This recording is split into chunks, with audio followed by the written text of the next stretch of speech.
So let's talk Jimmy Butler, who has made it obvious that he is not happy with Karl Anthony Towns and Andrew Wiggins for their lackadaisical approach to basketball, and he referenced the fact that Tom Thibodeau himself, I assume someone like a Taj Gibson, they're all in on improving, being as good as they can be, playing defense and all that, and they're just not happy with Towns and Wiggins, right?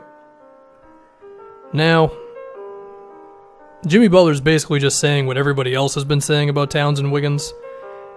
In the case of Towns, he's very talented, and I don't think the effort level has always been questioned with him. It's just the fact that he's a bad defender who just doesn't know what the hell he's doing on defense, although he's had flashes throughout his career of being not bad. Whereas in the case of Wiggins, it's like there are effort questions. You know, he doesn't rebound, he doesn't defend anywhere near what his athleticism and physical profile would suggest. His playmaking hasn't improved. He takes bad mid-range jumpers, he over-dribbles, yada yada yada. You know, we know these things. Is there a way this can be fixed? Is there any way in which Jimmy Butler is actually on the team past, well, maybe even this offseason, given that he said he doesn't plan on re-signing? Is there a chance that Tom Thibodeau might not even be on this team in, maybe not this season, but, you know, down the road? Because it just seems like if Jimmy Butler has these thoughts, I mean, him and Tom Thibodeau are kind of on the same wavelength. I mean, at a certain point, is Karl Anthony Towns just going to get tired of Tom Thibodeau yelling at him like he does all the time?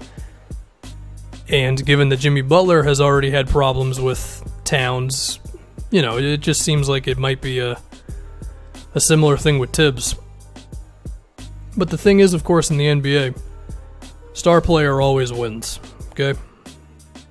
And it makes sense for the T-Wolves to want to have Towns over Butler, because you just look at their age. I don't have it up in front of me right now, but, you know, I assume Towns is under the age of 23, and Jimmy Butler's like 28 or so, 29 maybe. And you could also argue that Towns' ceiling is higher than Butler's. I think Jimmy Butler has been around a top 15 to perhaps even squeaking into the top 10 player over the past couple of seasons. The way he led the T-Wolves down the stretch this year was really good, making it his team, really, and always improving at his playmaking and all that. Like, dude's good, you know.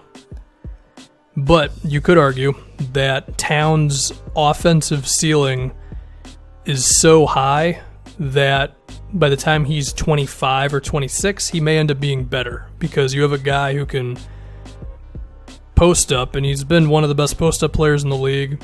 His three-point shot is legit, goes off the bounce, way more athletic than a lot of NBA fives. The question is, of course, just where can he end up on defense, right? The other question is, when is Jimmy Butler getting traded? Because if the T-Wolves were smart, they would not allow him to walk. And they would also not trade, like, Towns to cater to Jimmy Butler. So if they were going to move Butler, it would have to be this offseason or at the latest the trade deadline of next season, because he's not accepting that player option in 2020. What can you actually get for him?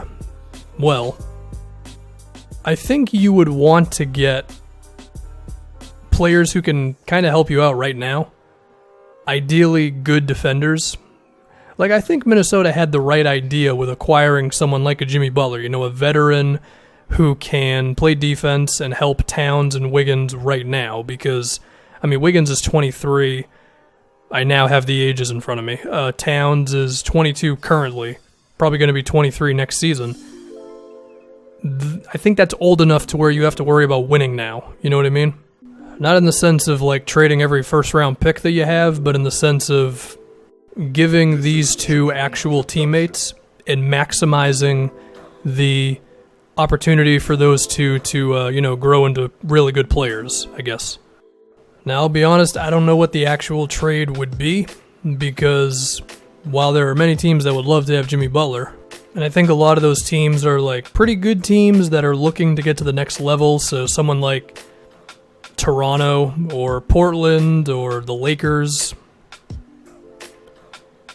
insert like 6 other teams. I don't know what the move really is. Like, I think OG Anunoby could be awesome for the T-Wolves. Whether Toronto would really explore that move, maybe. I mean, LeBron's gone. You want to maximize your chance of getting to the finals. You also want someone who can beef up your team. Jimmy Butler's definitely the guy. But having 3 ball handlers could be awkward. Also, the money and all that stuff as well. Maybe you have to get a third team involved. Whatever. I mean, I'm not going to spend all day on the actual trade stuff. I more so want to get back into just what the hell is going on with this T-Wolves team. Like, it's clear that Wiggins and Towns they're not all the way in on winning right now. And some of it's understandable given their age and all that. But the T-Wolves as an organization must sense this, because they've done about everything you can do in terms of the teammates that these two have, in terms of defense, and the coach they have as well, I should say. Defense, playing hard, and all that stuff, right? Most of them are Bulls guys, but Jimmy Butler, Tom Thibodeau, Taj Gibson. Jeff Teague doesn't totally fit that because he's not the best defender in the world either, but still, Towns and Wiggins have had some help in terms of aging quickly, and it just hasn't totally happened. I mean, with Wiggins, I think there's real reason to fear that he never gets there, Because at least with Towns, you can say, all right, he uses his athleticism and he grabs a lot of rebounds and he at least seems pretty energized on offense. It's just the mental side of defense doesn't show up too often. Whereas with Wiggins, you just got so many more problems, and Wiggins also has that huge contract, and the T-Wolves are going to give Towns a big contract after this season, and you might have 2 max guys.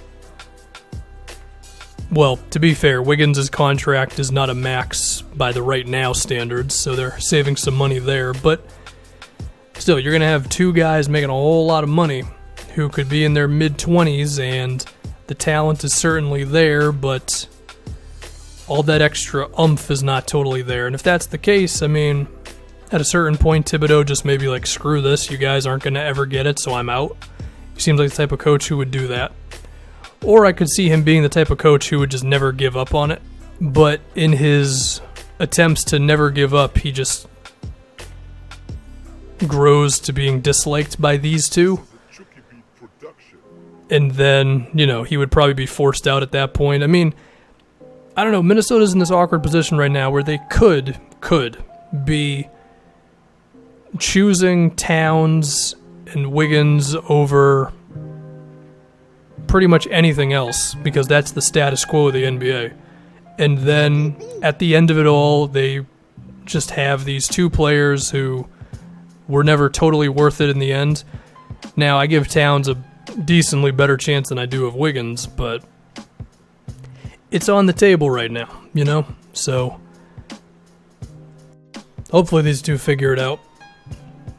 But that'll do it. Once again, new pod. DeMarcus Cousins and the Warriors. Drake, Westworld, and we're done.